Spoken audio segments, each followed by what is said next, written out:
There is something called as viruddha ahara. That means, if you eat one thing and put another thing which works opposite to that, now the damage is big.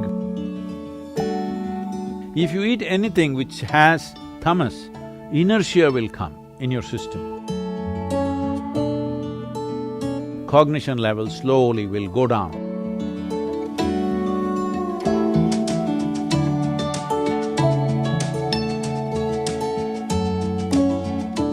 So Sadhguru, what in your view is the fundamental cause of mental disorders? If you're asking for one cause… Well, it could be many. See, one thing is the way we eat. It's a very big part of mental illness. The way we're ingesting chemicals and hormones today unconsciously at various levels is a serious part of mental illnesses of this generation. How we ingest, how we take food in. This may sound little far-fetched for UK, but please listen to me carefully. We look at life like this. You are who you are as a person. You are who you are because of the parentage that you had, the schools that you went to, the education that you had, now the exposure that you have in your life. That's why you have become this kind of a person, isn't it? It's all many things receiving. So all the times you're receiving, what you're receiving is not just information and thought. Life receives in so many levels. On the energetic level, it receives. So in India, we see that anywhere if you want to receive something, first thing is you cross your legs, all right? Right now I'm sitting that way, it may not be visible to you. But first thing is cross your legs because we don't want to receive from the lower part of our body. We want to receive… anything positive means we want to receive from the upper part of our body. So if you go to some place where we think it's energetically strong, first thing is we cross our legs and keep our hands open because we want to receive from the dimensions which represent… in the yogic physiology, it's like this. There are 112 chakras, 114, but actually 112 within the human system. Out of these 112, there are 7 categories of them, 16 in each one of them. These 7 are generally known in the world today as chakras. So the first 3 are survival processes. And the in-between one is representing a meeting of this. It is from here on, from anahata onwards, which is enlightening processes of life. So in that sense, it is important you receive certain things in certain ways. Food is considered very basic level of reception. How we receive food, what we receive is very important. Today, what are we receiving? Right now, as you see societies get more and more affluent, they start eating worse and worse food. What a rural person in India would not touch, very sophisticated cities are eating that kind of food. When I say that kind of food, almost anything that Western societies are using today are a minimum 30 to 60 days old. In yoga, their food is classified as sattva, rajas and tamas. Tamas means inertia. If you eat anything which has tamas, inertia will come in your system. Inertia does not mean you just become lazy. Inertia means certain things slow down. Certain things means essentially regeneration of the system slows down. Today you know that neuronal regeneration is one of the most important aspect of keeping your brain reasonably functional throughout your life.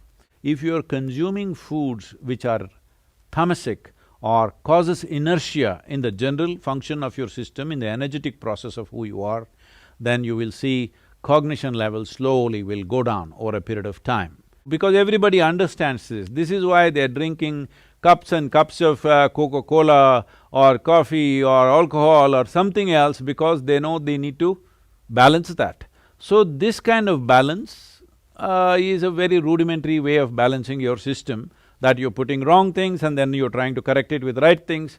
The highest number of antacids in the world, nearly 60% of the world's antacids are sold in America.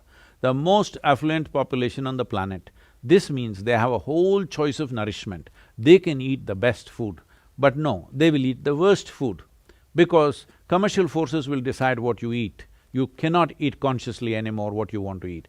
Just I'm saying, if everything becomes fresh food, in the yogic culture, if you cook something, the maximum time in which you can eat it is 1.5 hours, 90 minutes. Before that, you should have eaten the food.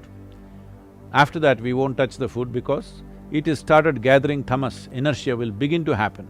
If you want to experiment, you can experiment, eat something very fresh for 1 week, eat something which is processed and kept for 1 month, 2 months and then eat it, you will see the level of alertness in the system, you will notice it in your experience.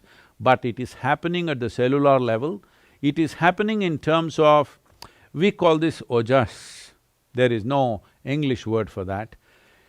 If you create sufficient ojas, which is a non-physical dimension of energy, if every cell in your body is wrapped in this, believe me, your aging process is almost… will not progress. Your cellular age will almost remain stagnant for a long period of time.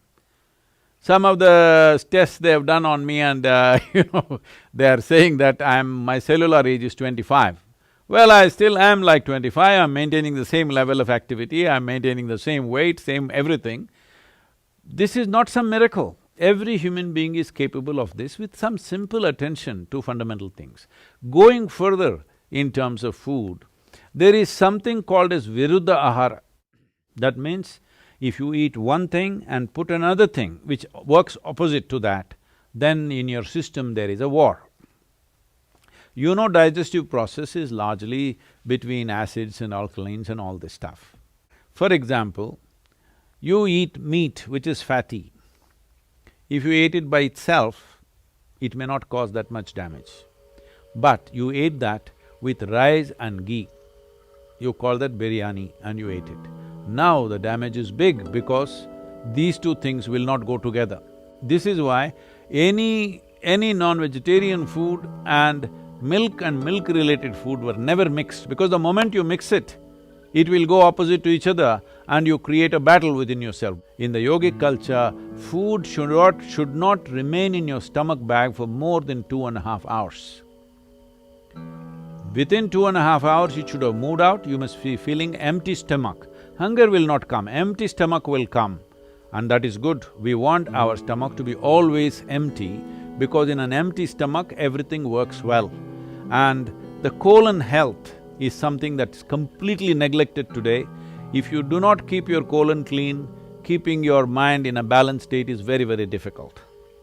So in Ayurveda and Siddha, first thing if you say anything, you are having sleepless nights, you are having disturbed something, mild, any kind of psychological problems, first thing is purging.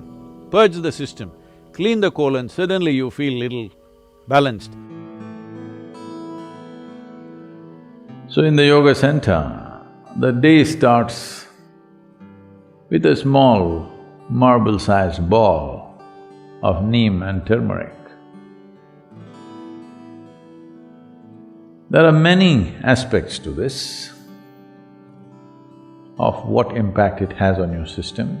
One immediate thing it will do is, it will keep your alimentary tract clean. When we say clean, this is a region, this whole digestive process is a region where you have maximum amount of other life. So within this alimentary tract, there are a whole host of microorganisms. Many of them have turned friendly to us. We are living because of them, we are able to digest food because of them. Many functions in the body happen because of them. But still there are many who are harmful to us.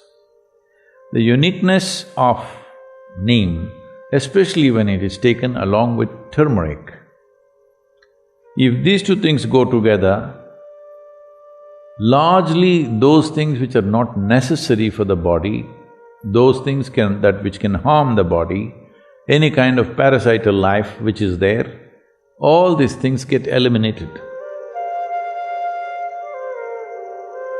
It is not a whole solution, but it'll bring the basic necessary atmosphere in the body to make the corrections. Either with medicine or with necessary practices, you can bring about correction. How do we apply this to a person who is suffering right now? That needs a compassionate approach, not a standard approach, my way or your way. It's a very silly way to go at it, that this is the only way it can be done, because that's not how human beings are. A judicious action of what could be maximum right rather than wrong, more right than wrong is all you can do. I don't think anybody has an absolute right about mental conditions that people are in.